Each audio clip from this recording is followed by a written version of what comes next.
Et vous savez, et vous voulez aussi, Philippe Martinez, si j'ai bien compris, que nous sortions de cette affaire-là avec un accord national sur le télétravail. Alors je dois dire que j'ai pas bien compris ce que vous cherchiez là, parce que le télétravail s'impose dans des milliers d'entreprises puisque les gens ne peuvent plus venir travailler. Qu'est-ce que vous voulez au-delà pour le télétravail ? Pardon, le télétravail, il est réglementé. Aujourd'hui, les gens travaillent à la maison, c'est pas la même chose. Ouais. Le télétravail, c'est pas travailler une demi-heure et puis rendre l'ordinateur sur lequel on travaille à son enfant qui est obligé de suivre ses cours. Le télétravail, c'est pas travailler et s'occuper de ses enfants. Or, c'est la situation de milliers, voire de millions de salariés aujourd'hui. Le télétravail, c'est travailler à la maison dans des conditions d'horaires normaux, avec du matériel fourni, avec des dédommagements, parce que il y a de l'électricité, etc., etc. C'est prendre en compte le repas, par exemple. Donc, vous voyez, les gens qui travaillent chez eux aujourd'hui ne sont pas exactement en télétravail. C'est pour ça qu'il faut encadrer cette notion de télétravail.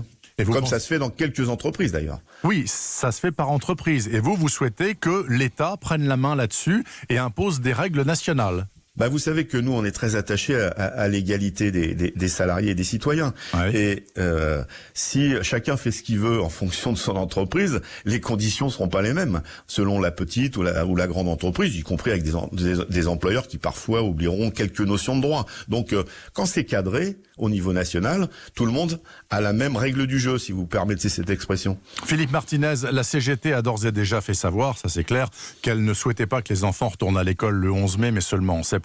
Finalement, ce sera quand même le 11 mai. Et ce matin, dans le Figaro, le ministre Blanquer dit que, en gros, ça devrait fonctionner à peu près, en tout cas pour les petites classes, à partir du 11 mai. Pourquoi dites-vous que le fait que les enfants retournent à l'école, c'est un moyen de pression sur les parents de la part des employeurs ? Bah, tout le monde a noté, premièrement, que c'est les plus petits qui vont commencer. Oui. Les plus petits, sans être machiavéliques, qui ne peuvent pas se garder tout seuls. Alors que les plus grands, on l'imagine, peuvent rester à la maison et les parents peuvent aller au boulot. Qu'est-ce qui va se passer, puisque c'est sur la base du volontariat, si des parents ne souhaitent pas, parce qu'ils ont peur, envoyer leur enfant à l'école? L'employeur va leur dire: mais dis donc, la classe de ton gamin, elle est ouverte, tu reviens au boulot. Vous voyez les problèmes que ça va générer, les problèmes de conscience, mais aussi les problèmes juridiques.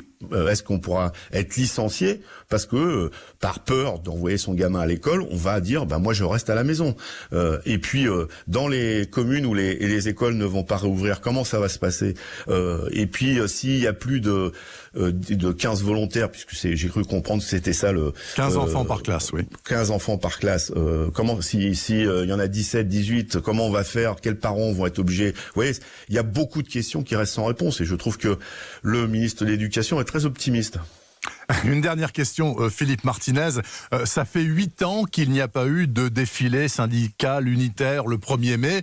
Bon, hier non plus forcément parce que confinement. Est-ce que ça vous manque? Est-ce qu'il faut que ça s'arrête? La question de l'unité syndicale, évidemment, c'est une question cruciale, parce que tout ce qui a été conquis pour les droits des salariés dans notre pays, a été conquis quand les syndicats ont été unis. Et quand je vois ce qui se passe dans d'autres pays, en Italie par exemple, les choses avancent mieux. Donc oui, effectivement, il faut que les syndicats s'unissent pour obtenir plus de droits. Et je voudrais juste finir en disant que ce 1er mai, évidemment, il a été particulier dans tous les pays du monde, mais je trouve que les salariés, les citoyens ont fait preuve de beaucoup d'originalité. Il y a eu beaucoup de choses de faites sur les balcons. Il y a eu des rassemblements en respectant les règles. J'ai moi-même participé à un rassemblement hier à la Bastille.